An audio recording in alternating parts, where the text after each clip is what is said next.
Min favoritreklame for tiden, det er den fra programmet Niklas Pranker.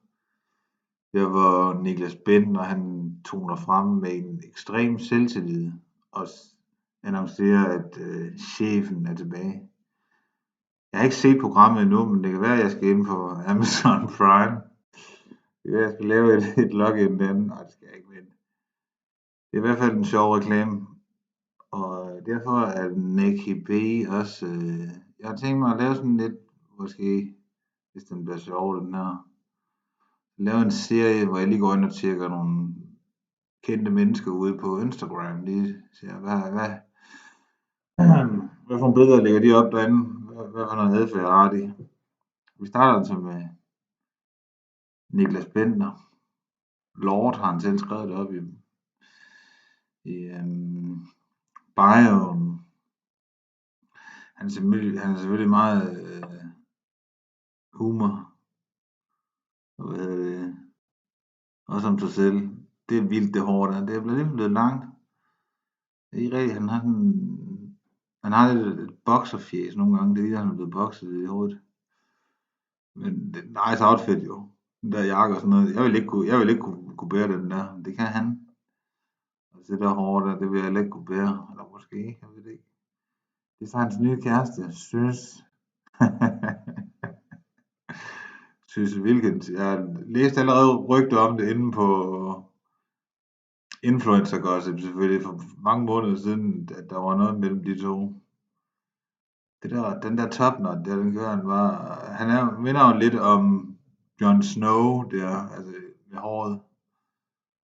Men hvad er det, hun ikke hun er skuespiller, men så har hun et eller andet Friendsgiving dinner. Det er også godt for hendes brand, at hun er sammen med Nicky. Det er et billede af ham selv. Så sidder han ved siden af en influencer i den der røde skovmandskjort der, som også sidder godt på ham. Han ser glad ud. Nicky. Ja, med hue på og optager er Stolpe en podcast. Ja, nice. Det er tilbage. Jeg får han sagt nogle fornuftige ting. Jeg kan godt lide den podcast. På trods af Peter Falktoft. Hvad skete der med Clara, når der er en, der skriver den tekst? Hvad er det for noget til dig seneste? Skal de klippe neglene, lort. Slangton One. Den er meget sjov. Ja. Okay, ja, så bliver du kysset og taget på røven. Han er meget street i sit tøj. Det er nice. Ja, det er jo lækkert nok at lægge sådan nogle billeder ud på Instagram. Det kan han ikke. Han må det. Hun er meget sød faktisk. Hun ser meget godt ud. Det var med, at hun var biseksuel. Eller er biseksuel. Hun har nogle sydlandske aner. Jeg kan godt ved med. Og Nicky med de nice tatoveringer. Ja, det må så være fra i sommers. Eller, ja. Så ja, det var det, de var lavet sammen i sommers, men det var først annonceret her for en måned siden eller sådan noget. På solbriller. Ja, så har han solbriller på. Det er noget, han sælger eller hvad? Med kort hår. Så er vi kommet ned i CrossFitness centeret. Og det er ham der, det er sådan noget kendis CrossFit, eller sådan noget, han gør. Men selvfølgelig Peter Falktoft og ham der, hvad han hedder. Ankerstjerne, er det ikke det? Det tror jeg, han har en lille rimelig cut. Man må give ham. Han passer på, hvad han spiser. Han må leve sådan forholdsvis ekstremt, tænker jeg på. Altså, du kan godt have en flot krop som Bentners, hvor du ikke skal leve ekstremt. Men det er der skal du, altså, medmindre han har en vanvittig forbrænding. Men ja, der bliver løftet nogle vægte dernede i det gamle slagteri selvfølgelig. Peter Falktoft, han er lige bag ved ham.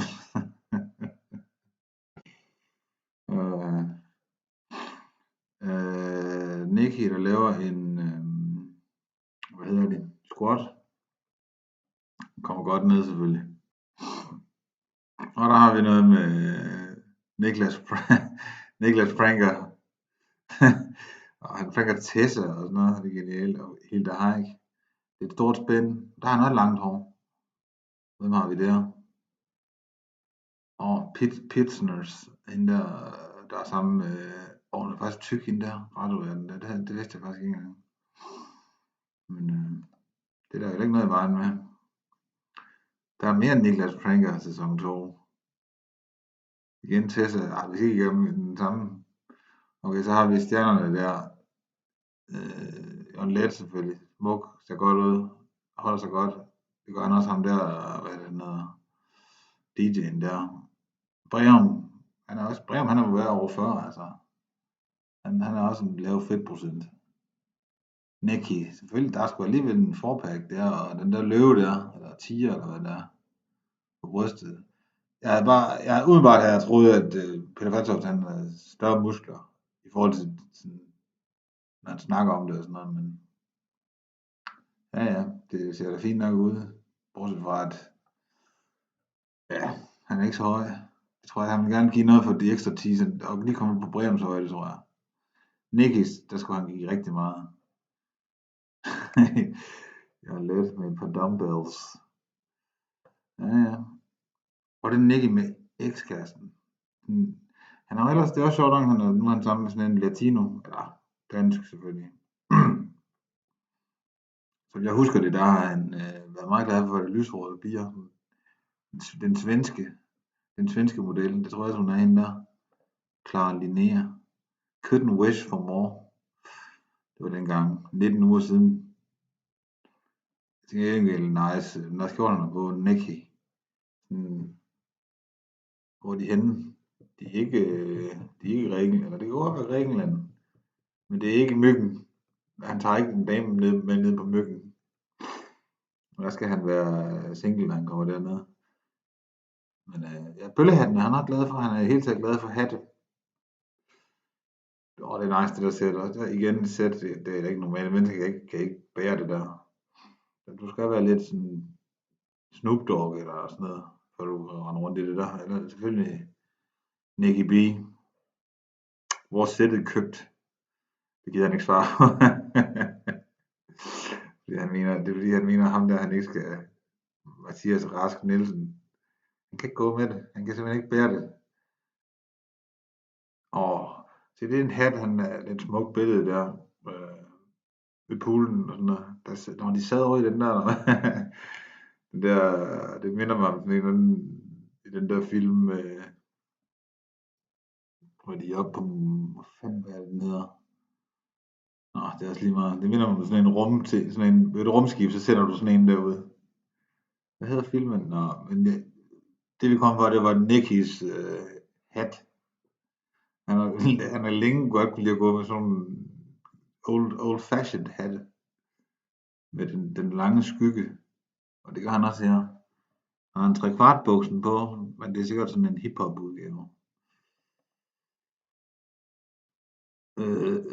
Ellers skal han ud og skrive med burpil selvfølgelig. Det er sådan, det der med rige mennesker, de skal have sådan nogle mærkelige hobbies. De skal have et eller andet at bruge deres penge på.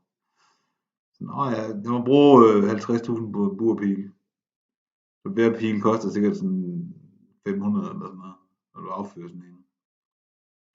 Så er han ude at skyde der. Det er nice. Selvfølgelig bare mave. Det er også godt være jo. Altså, hvis man sveder, så skal man tage t-shirten af. Skyder han ind på kameraet, eller hvad? Okay, han skyder lige over. Hvad siger han om der? Han kaster bare 4 emojis afsted. Han gider ikke andet. Det er en burpil, rammer flet, og så det der klap, og så noget blade. Okay, ja, den forstår han Bentner. Han gør det bare med 3, selvfølgelig. Okay, der har vi Stolpe inden crewet. Jeg kan godt lide ham der. Jeg kan godt lide ham der. Hvad hedder han? Diamantin. Han har sådan et godt indtryk. Han elsker fodbold. Ser meget fodbold. Jeg tror, han ser mange kampe på sådan en weekend. Det eneste, der er lidt ved ham, eller det er ikke noget specielt, men han er lidt for glad for landsholdet. Kasper Hjulmand og sådan noget. Hvis han også var kritisk af landsholdet, så vil jeg elske ham endnu mere. Det ville være sjovt, hvis han kom med nogle... Nu følger jeg ham ikke nogen steder. Det kunne være, jeg skulle gøre det. Hvis han kom med nogle spydige kommentarer til Kasper Schmeichel-situationen, eller et eller andet. Det ville være godt.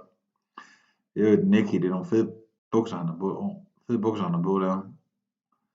Men lidt... der er lidt ridset i dem. Faltoft. Det er lillebror, der sidder derovre. Lillebror sidder derovre og kigger ham med hatten på. Ej, det skal være god ved Peter Valtoft. Det er en god podcast, han har fået stablet på benen. Han siger bare... Der er sådan nogle ord, han siger hele tiden, som jeg er ved at blive sindssyg over. Hvad fanden er det, han hele tiden... nu kan jeg ikke huske det. Unægteligt eller sådan noget. Ej, jeg kommer på det senere. Og der har vi en video fra Nicky med champagne, og det er vel en tiger, det der. En tiger på brystet. Og lidt vand. Han har lige været i bad, eller han har lige været i Spanien, eller sådan noget. Lidt vand. Og så selvfølgelig hatten med den store skygge. Gammel, den er sikkert dyr, den der hat. Hvad er det, en man purse? Han Lord John Wayne. Ja. Så lidt kage på drengen. Til The Bandits. Det er også stolt ved en 2 legendariske. Ja, okay. En af dem er... det er nice, det der bøllehatten. Og så jeg laver bare en video, hvor jeg ryger en cigar og puster røg ind i hovedet på kameraet. Myggerne også med Grealish. Ja, det kunne det godt være. Det er fra Arsenal-tiden. Det var hans dårlige periode, da han havde det der hår i Arsenal. Det var der, hvor han blev lånt ud og kom tilbage. Så kom han tilbage med det der hår, så han var lidt slasket. Han var ikke helt cut. Han når kun at lave et mål og sådan noget for dem i sin anden periode. Så er han ude at dykke i Filippinerne eller andet igen. Han skal ned og bruge alle sine penge. Jeg har indtryk af, at han har brugt mange penge som fodboldspiller. Jeg tror, han har tjent en del også efterfølgende. Jeg ved ikke, om det er på nogle investeringer eller bare på reklamer og sådan noget. Det er vel nok på reklamer. Han får vel også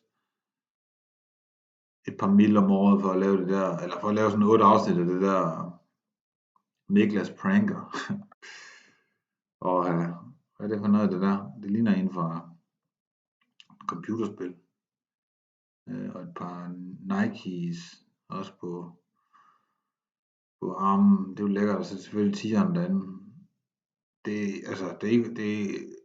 Her der siger jeg sådan helt uden at gøre grin med noget, det der det er en fed tatovering. Det er jo ikke mange, der vil kunne bære den. Det kan han. Og det er klart, han har en åben skål på, så stikker den frem. Det er lidt nice. Hvad fanden er det der? Han står og leder efter et andet på sin penis. Han onanerer ikke, men hvor lang tid siden har han lagt det? Var 6 uger, eller hvad fanden? Det er vildt nok. Og 2. februar. Ja, det er rimelig tæt på. Det er vildt billede, det der faktisk. Han står og leder efter noget gris på hans forud. Eller under hans forud selvfølgelig. Medmindre han ikke har nogen forud. Jeg tror, han har forud. Det kunne jeg forestille mig, at han var den type, der havde forud. Der har vi dem igen, drengene. Lorden. Rimelig kort. Og så, hvad hedder han? Ankerstjerne. Det er ret kort. Reebok i baggrunden. Der bliver diskuteret noget sjovt, kan jeg godt se. Og der var Niklas Pranker. Genialt. Den nice pressebillede, de fik taget der med en lille blæser. Så står det i lilla der også. Ja, det er godt lavet. Niklas Pranker. Det er garanteret et lol-program. Nå, så er vi så på ski. Sikkert, det er jo ikke sådan, han tager ikke på ski i Sverige, han tager sådan til Aspen eller et eller andet. Og så er han der i 4 dage. Så er han hjem igen, fordi han skal til Bali og dykke eller et eller andet. Kæft, mand. Nå. Igen noget Niklas Pranker. Ibi. Det er med eksen. Nice suit. Vi ser om jeg kan finde nogle rigtig sjove billeder. Det er bare, han kigger ud mod horisonterne. Der er hvad er der derude, der er muligheder? Det er akkurat ligesom når han gør det Too busy to be fit. Hvad er det sådan en gamer-arrangement, hvor han blev hyldet, Lorden. Han spiller vel sådan noget Modern Warfare eller et eller andet, kunne jeg forestille mig. Had a great time, blast premiere. Han gider ikke spille FIFA, han spiller et eller andet skydespil, tror jeg. Lorden. Og hvis han ikke spiller FIFA, så spiller han med sig selv. Spiller han med Rosenborg der. Vi er i gang. Vi varmer bare op til vores røde vikinger. Går i krig, og vi sidder alle med glaphatten og øksen i hånden. Okay, det må være der til VM. Inden VM, der får han virkelig bakket op til... Det er ikke ham, eller... Og det er nok ham, fordi han glemmer lige nogle ord og sådan noget. Men jeg er blevet sendt et eller andet memo til ham den fra Ekstrabladet, hvor han lige var kommentator. Du skal lige skrive et eller andet meget nationalistisk inden for din Insta. Altså, der lige poste et billede med dig selv på. Okay, stolpen igen. Okay, der flader han ud i sofaen, den lyserøde sofa med matchende snørbånd.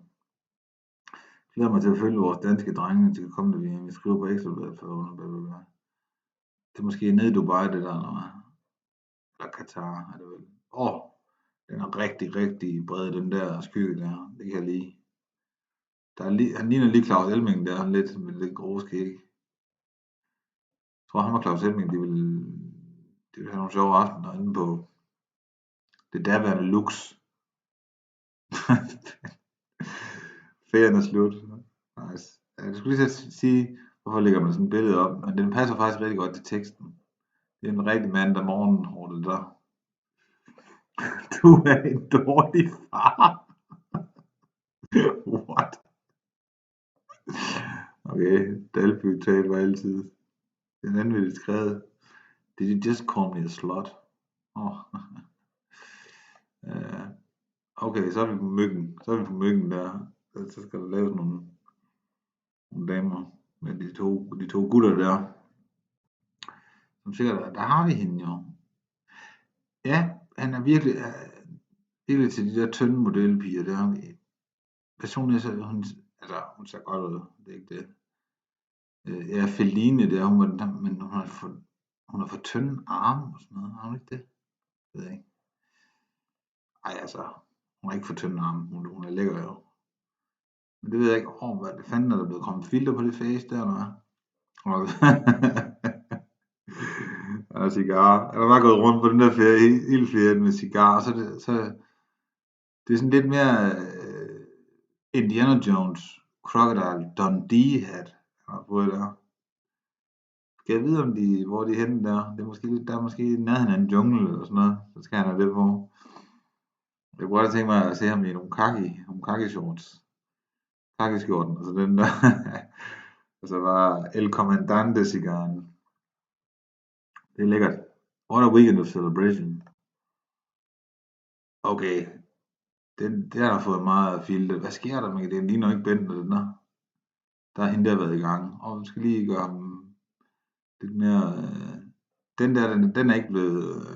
der er ikke kommet filter på den der. Så er der stadigvæk den der tiger der. Men hvad er det fjerden? Er det fjerde? Eller er det en maske? Nej, det er en tiger.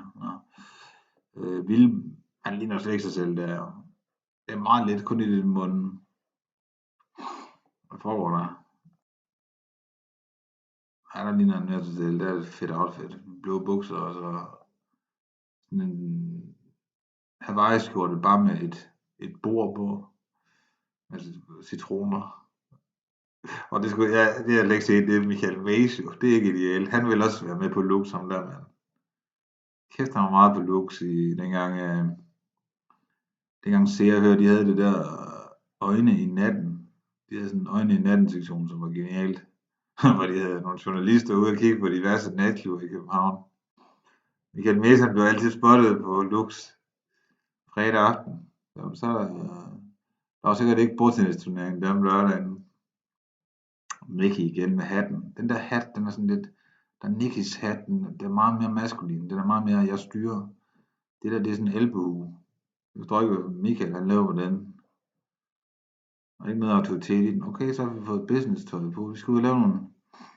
Vi skal ud og købe et ur eller noget. Købe en ejendom kunne det godt være. Eller nej, han har lige gjort det. Fordi slipset det er åbent. En rødt slips. Er det blåt jakkesæt og rødt slips? Det er faktisk ikke så business. Det er mere sådan, okay, vi skal på klubben efterfølgende. Okay, så er vi ude af thai-bokse. Nice. Der er den, der spørger Thailand. Ja, jeg tror du selv. Zero Extreme. Gustafsson. Og måske det her også. Hvad mener hun med det? Nynne. Hun er i hvert fald, hun er Laura Bentner-fan, det er hun. Jeg tror faktisk, Nicky, han er en god fighter, fordi for det første har han en fin fysik, han er høj og sådan noget. Så har han lidt der er lidt Amager-gener i ham, eller der er meget Amager i ham. Ja, okay. Nicholas McGregor. Det er et godt billede, det der. Håret, det er meget kort i forhold til tidligere, eller nuværende. Nå, okay, så kigger vi på uger. Jeg har faktisk hørt den her podcast med Allan Sindberg. Jeg har hørt den her podcast med, den er meget sjov. Den er okay. Vi får snakket om nogle uger. Han er selvfølgelig en kæmpe dude, som der tredje mand verden, eller hvad der er. Altså medverden. Jeg tror faktisk, at Sindberg han også er vært. Ronny. Så bliver der spillet bordfodbold med sønnen, som jo hedder Nikolas. Hedder han ikke det? Nej. Jo, han hedder Nikolas. Jeg hedder Niklas, så jeg kalder min søn for Nikolas. Jeg har aldrig rigtig forstået det med at kalde sine børn næsten det samme, eller næsten det samme. Hvorfor har man lyst til at have den på sig? Det forstår jeg ikke. Men lige Benders, som med det meste, lige Benders tilfælde, så er det i orden. Så er vi på ski. Alberne ligner det. Det ligner alberne, det må jeg bare sige. Og vel. Altså, jeg synes, indtil vi har været i gang i 25 minutter med den her video, så vil jeg lige kigge, er der nogle andre sjove billeder, som jeg ikke får set? Er der et eller andet nice? Okay, det er igen et eller andet, hvor han har været ude og købe en masse udstyr. Ja, han skal selvfølgelig have sådan flere forskellige geværer, og alt det der camouflage-tøj og sådan noget. Det koster 100.000. Hvad har vi der? Nå, så er vi ude på kajak. Ja, det er nice. Ja, ikke at jeg har prøvet det. Eller ikke kajak, det er den der ståting der.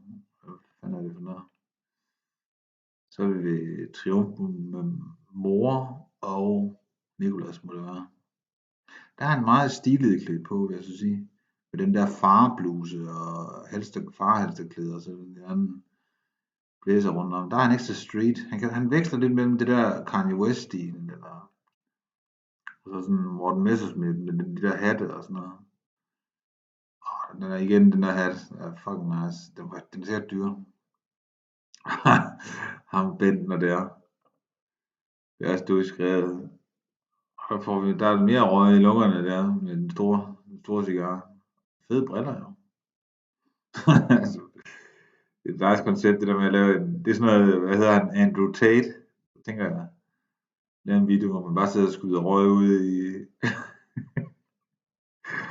rebel. Nå, så er vi ude at dykke. Og ja, så er vi til fint. Hvad fanden? Der er sådan noget, det er sådan en en der ligger ude i sådan en vietnameser, der ligger ude i rismarken. Hun har det der tøj på, og den der hat. Og det var, jeg skal til en meget fin vinsmagning inde i byen. Jeg tager det på. Han har lige siddet og set Apocalypse Now dagen inden, tænker han. Det er et sæt, hun havde på inden der. Hvad er nu det her? Hvad er nu det for noget? Nej, der bliver også lavet noget ulovligt senere på aftenen, det er helt sikkert. Theme Papi. Det er jo nogle af dem der, de skal lige lægge 10.000 og sådan noget, inden de kommer med. Der har vi der. Og der. Ja. Er det et godt, stærkt hold, det der? Stærkt hold. Bender betaler for det hele. Nice billede. Så ser han også, der er igen den er blå hat. Han har købt mange af de der hat det samme sted, tænker jeg. Men han kan skifte lidt. Meget fed skot, faktisk. I sådan en sommer. Den er meget sommeragtig. Mexican Lord Bailey. Bailey. Hvad har vi ellers? Så bliver han lige kørt igennem Photoshoppen. Okay, det er et nice mål, det der. Mod Tottenham. Han er lige kommet ind. This moment. Ja, der kommer, altså der ligner han den unge tyr, han var. Han var vild jo, altså, han var et stort talent. Okay, Nike-skoene. Han kommer. Det er fandme et lol billede, det der. Come on, sportsbetting and casino. Dem har han lavet nogle penge på, dem der. Det er mig til et sjovt underholdningsarbejde. Husk nu at spille ansvarligt. Ja, okay, så gør vi det, når du siger det. Nå, jeg tror, det her det er den første af de her Instagram-videoer. Jeg ved ikke, om den bliver sjov, men okay. Vi slutter med høj cigarføring. Og det der, det flotte genbær. Den sidder virkelig, den er fra side til side op i en genbær. Det er ikke bare den lille pyrus der. Et pragteksemplar af et menneske. Niklas Bender, over and out. Same os.